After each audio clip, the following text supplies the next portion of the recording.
So now, we talked about Surah Al-Teen having more of a style of tabshir, and this one having more of a style of indar, meaning good news versus warning.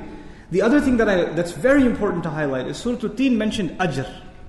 إِلَّا الَّذِينَ آمَنُوا وَعَمِلُوا الصَّالِحَاتِ فَلَهُمْ أَجْرٌ غَيْرُ مَمْنُونَ. Right? This surah doesn't mention any ajr. Ajr means reward. There Allah said, a reward that will never be discontinued, a reward that will never be forbidden from them. He uses those words. But in this surah, there's no mention of reward. The only mention is human beings are in loss except these people. But He doesn't say, and these people will get Jannah, and these people will get everlasting life, all of it, nothing. No mention of what they will get. The only thing that's mentioned is, these people are failures, and these people escaped. This surah is not talking about higher levels of success. Other surahs talk about success. They deal with what jannat, what gardens, what treasures. That's the subject matter of other surahs. This surah, the subject of it is, who is not a failure. This surah is not about success, it's more about survival. What is the difference between talking about success and talking about survival? What's the difference between the two? You see, survival is something, when your survival is being questioned, you forget everything else. When you're drowning, when you're in a building with fire in it, right? When there's a danger headed your way, when your survival is in question, you forget everything. And when your survival is in question, there's no time for you to talk about your what? Success. There's no need to talk about success. I mean, if you're working in an office and you're talking to your boss about getting a promotion, what are you talking about? Success. But the building went on fire, and you say, let me finish talking about my promotion first. I haven't just finished negotiating with. Does that make any sense? No. Because you can't talk about success unless you've already secured your own survival. You understand? That's the urgency of this surah. The bare minimum. The survival. And you know, it doesn't make any sense for someone to talk about or be concerned with anything else other than survival if they are not meeting the conditions of that survival. Imagine you have to get out of that building and there are 4 doors and all of those doors are locked. Until you unlock all 4, you shouldn't be worried about anything else. These are the 4 locks. Al-Iman, Al-A'mal al-Salihah, Tawasib al-Haq, Tawasib al-Sabr. These are the locks to your survival. You have to unlock all of these things so you and I can survive. That's the scenario that's being drawn for us in this profound surah. I want to mention just some overview things. So within that, I want to say one of the comments is the difference between khusr, which is used here, and 2 other words that occur in the Quran that are similar. There's the word khasara, okay, like in Surah Nuh. وَاتَّبَعُوا مَنْ لَمْ يَزِدْ مَالُهُ وَوَلَدُهُ إِلَّا خَسَارًا. Not إِلَّا خُسْرًا, but إِلَّا خَسَارًا. So there's one word that's a variation of khusr. Another word that occurs in the Quran is khusran. Khusran. So you got 3 words now. You got khusr, you got khasara, and you got khusran. What's the difference between them, and what's the benefit of using khusr in this surah? First of all, let's talk about the word khasara. Khasara means a loss above a pre-existing loss. There's already loss, and you're adding to that loss. That is called khasara. If Allah had used that word, then we would have already been in trouble, and we're adding to that trouble. But Allah actually, by using khusr, a lesson we're learning is we're not in trouble. We're not in trouble, but we put ourselves in trouble. It's not like we were in trouble to begin with. So let's see how khasara, this word which means basically loss above a pre-existing loss, how it's used in the Quran. وَنُنَزِّلْ مِنَ الْقُرْآنِ مَا هُوَ شِفَاءٌ وَرَحْمَةٌ لِلْمُؤْمِنِينَ وَلَا يَزِيدُ الظَّالِمِينَ إِلَّا خَسَارًا. وَلَا يَزِيدُ الظَّالِمِينَ إِلَّا خَسَارًا. We do not increase wrongdoers in nothing more but loss. Wrongdoers, are they already in loss?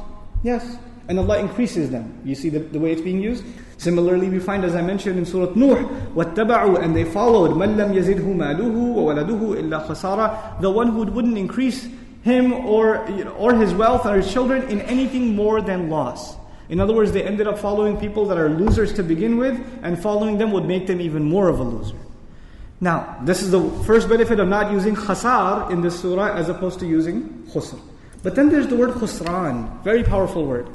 Khusran means incredible loss, excessive loss, unimaginable loss. You have to empower the meaning of that word because it's got an at the end. When you put an at the end of a word in Arabic, it empowers it.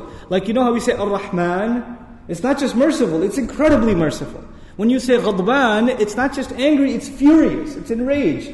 So when you say خسران, it's empowered, loss. It's amazing amount of loss. Let's see how that's used in the Quran. Allah says, خسر الدنيا والآخرة ذلك هو الخسران المبين. He lost dunya and akhirah. That is ultimate loss. Isn't that the ultimate loss? What's so bad about that situation? It's not something light. He didn't just lose one thing, he lost both things. Ad-dunya wal akhirah. So this is loss upon loss. This is the ultimate loss. Al-khusran al-mubin.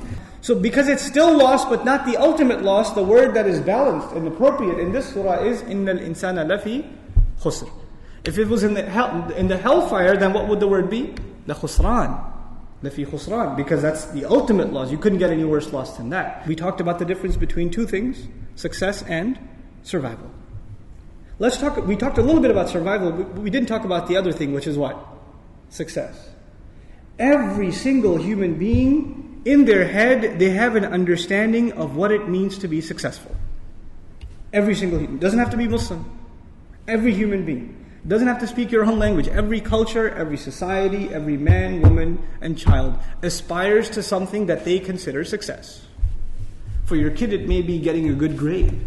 Success.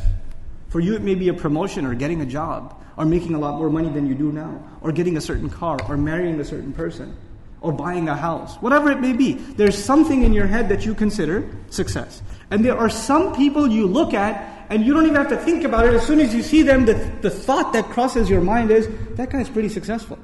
Now look, let's take some ancient examples. Who had the celebrity crib in ancient Egypt at the time of Musa alayhi salam?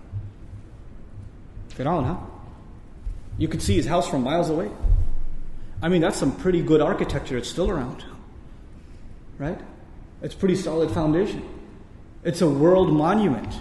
And yet, is he a success? One of the biggest examples of failure. Look at Qarun in the Quran. Does he have a nice, big enough vault that people have to carry the keys to?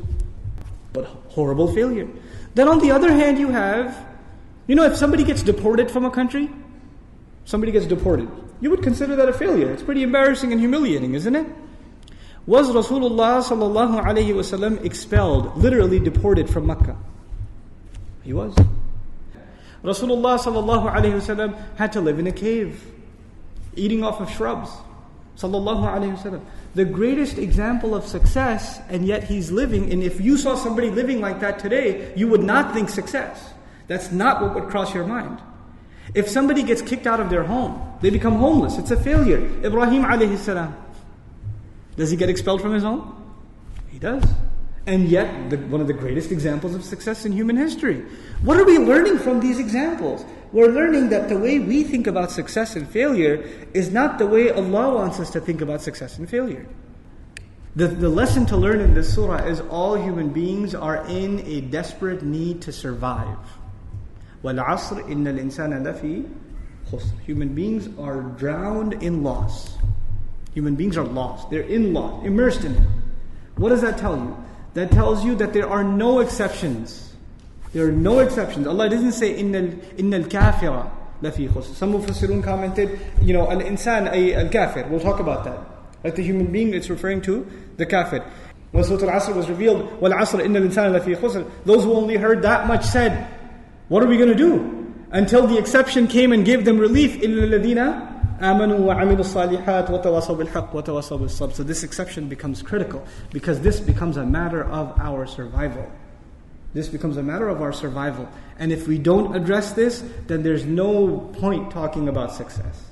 There is no success then. We have to rearrange our thinking in regards to the demands that are being placed on us in terms of this surah.